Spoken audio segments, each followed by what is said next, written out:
showed you the CFP rankings earlier. Here's how they translate into a bracket. Buckeyes and Hoosiers would get byes. Oregon would open in Lubbock against Texas Tech. Were they to win that game, they'd play Ohio State in round 2 for the second straight year. IU would get the winner of Notre Dame and BYU. Memphis, by the way, the 12 seed, though they do not appear in the rankings, getting the one guaranteed non-power conference spot. And we are joined now by Fox Sports lead game analyst Joel Klatt. Joel, these first college football playoff rankings are always interesting, if for no other reason than they give us a little bit of insight into how the current committee thinks. So I'll just give you the floor. What stood out to you in these first rankings? I think, the first thing is that they value the Big Ten a lot more than the AP has during the course of the year. I've been talking about it, and I'm sure you guys have as well, that the middle of the Big Ten has been vastly underrated by the AP. Washington, Michigan, USC, Iowa, and Iowa is the more specific one. And the AP continues to leave Iowa off the poll. They're at number 26, just on the outside.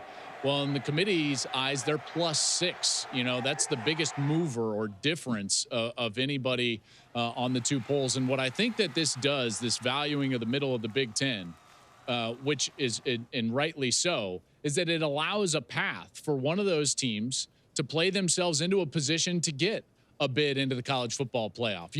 It's a lot, and we get down to this, it's a lot of who did you beat, are they ranked, what are the quality wins that you have on your schedule. Well, now this affords an opportunity that these teams down the stretch, whether it's Michigan getting to play Ohio State, or if it's Iowa getting to play USC and Oregon having to play Iowa, USC, and Washington. Now everybody, they've got this ammunition to rise up the rankings, and I thought that was my biggest takeaway. And then the other one that I would just throw out there is, I think it's pretty clear that the committee is telling us that Texas at 9-3 could potentially get in.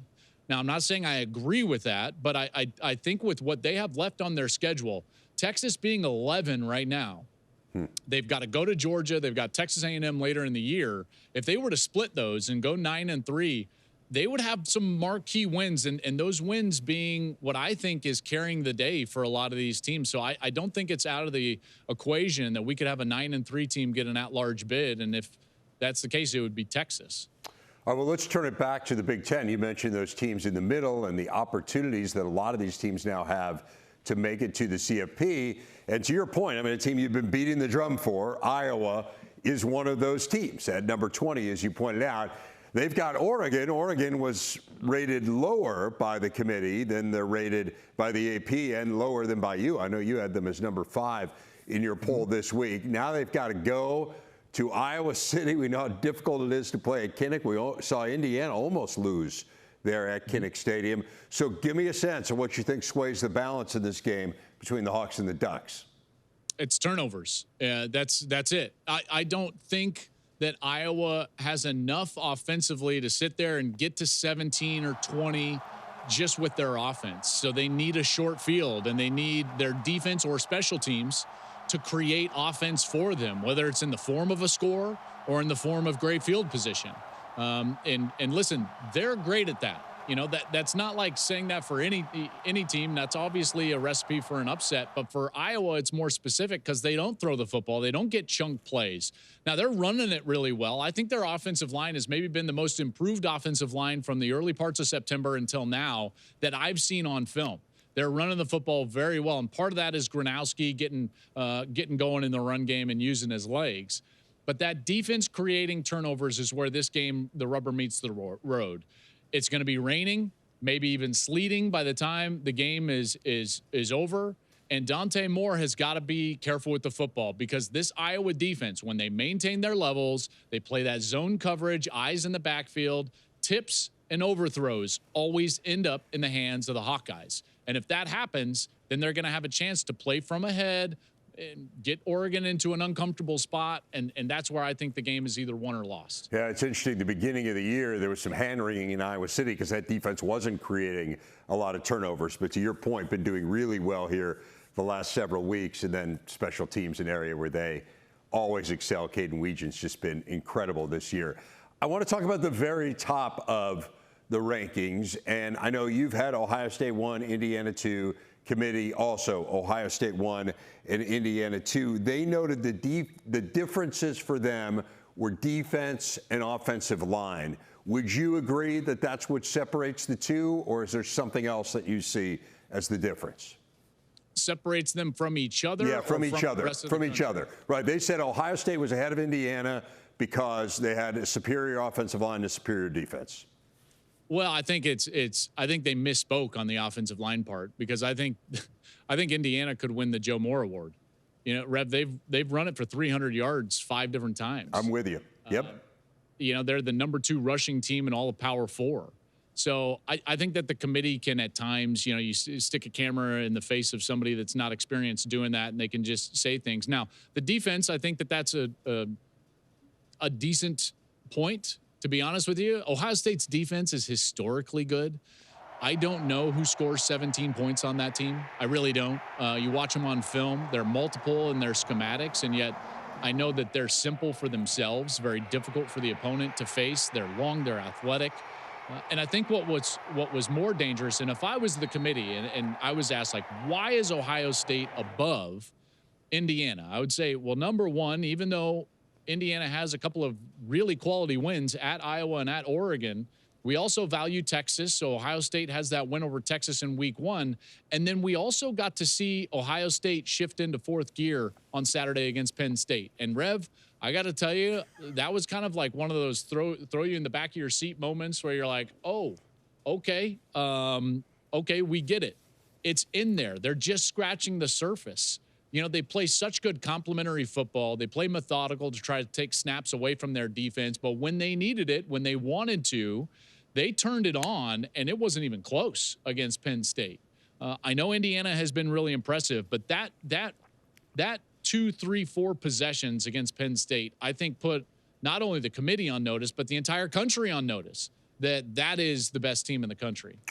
Well, they're both fabulous. And again, I do think we're splitting hairs, but that's the job that you have when you put rankings together. It's the job the committee has as well each week. I want to ask you about the 2 quarterbacks, because I think kind of a subplot in this whole deal, this collision course that those two seem to be on for Indianapolis. And there are some teams in the Big Ten that have designs on getting one of those spots, and it certainly could happen. But were they to both go unbeaten, they would go head-to-head in Indy. You'd have them playing for the 1 seed in the college football playoff for sure. You'd also have perhaps the 2 quarterbacks playing for the Heisman. I mean, I think Julian Sayin and Fernando Mendoza are probably 1, 2 in some order right now in the Heisman race. You just saw Sayin this week. You've seen Mendoza. How would you separate or compare those 2 quarterbacks? Man, it's hard to compare them. They've been so good, and they're great fits for each of the offenses that they run. You know, Julian does such an amazing job being efficient with the football, regardless of where he's throwing it. And he understands that the only thing that is going to derail this Ohio State team is if he starts turning the football over and putting that defense in a bad position. If they're just forcing the opponent to drive the length of the field, that opponent's not going to score many points, if any at all. And so he's got to play efficient, somewhat careful and safe with the football. But then you see him when he does take some chances or throw the ball down the field, and it's so accurate. I think that's one of the things that I found remarkable last week is just the accuracy with which he threw some of those deep passes to Carnell Tate and to Jeremiah Smith. Now, conversely, for Indiana, it's a different style of offense. It's about the quarterback being a point guard, you know, and Fernando Mendoza does that incredibly well. He's got a quick release. He's got a great command of what they're trying to do offensively. The ball is on time and on target everywhere. He can run. I think that's an underrated part of his game, and he's a perfect fit for that offense. It's interesting because championship game weekend, you know, if things play out like they sit right now, what we could have is the top 4 in the Heisman Trophy, odds, race, whatever you want to call it, all playing one another. You could have Mendoza against Sayin in the Big Ten, and you could have Marcel Reed against Ty Simpson in the SEC, and the 2 winners would then kind of get pitted against each other in the voters' minds for who wins that Heisman Trophy. I think that's going to be a fascinating deal, and I'm glad that Julian Sayin is getting the love that he deserves, because there's not many players playing better than Julian Sayin. I know he's young, and I know at times people say, like, well, he had great players around him. Yeah, but, man, this guy, his brain, his quick release, his efficiency with the ball, it's all off the charts. No, it's incredible. I mean, he's on pace to break the single-season completion percentage mark in college football by a wide margin. And to your point, he's not doing it by dinking and dunking. He is throwing the ball by the way, down the field. He had four touchdown passes last week, 3 incompletions. 2 of them were throwaways. Yeah. Yeah, I mean, it's like, wild. He threw it away. He threw it out of bounds. And so you're talking about a guy that played Penn State and missed 1 throw. That is wild. It blows my mind. As a guy that played the position, like, that's hard to do against air. Like, I don't get it.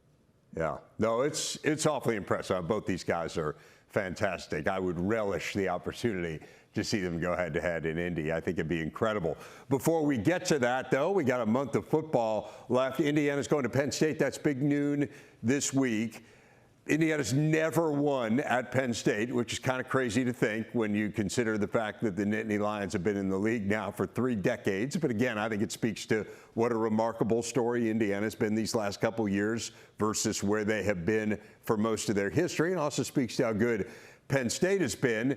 When you look at this Penn State team that you just saw in person last week, is there anything you saw there which you think could provide challenges here and make things difficult for the Hoosiers? Yeah, I mean, they run the football when they want to, and they can do it effectively. I thought the first half, their game plan was pretty solid against Ohio State. They're 17-14 in that game. Now, granted, they got that turnover right before halftime from C.J. Donaldson, but they were able to run the ball with Katron Allen and Nick Singleton, and getting Nick Singleton going is very important. They need both of those guys to be able to produce and put them in positions to succeed. For Nick Singleton, that means getting him in space a little bit more often than what they have during the course of the year. And with Katron Allen, it means volume. You've got to get him the football. Now, what happened in that game is that they were doing a great job attacking the perimeter early, in particular on some of these toss sweeps, jet sweeps, getting on the edge of the defense. And then in the second half, they didn't go back to that. They need to take a look at that film and realize that as a play caller, you can't get bored. You know, Rev, you don't go broke taking a profit. And so if something's working, stick with it, you know, until they take it away. You can't assume that a defense is going to take something away just because you've had success with it early in the game. Good stuff, Joel. Have fun in Happy Valley. We'll look forward to hearing you and Gus and Jenny on the call, and we appreciate your time as always. You bet. Have a good day, bud. You too.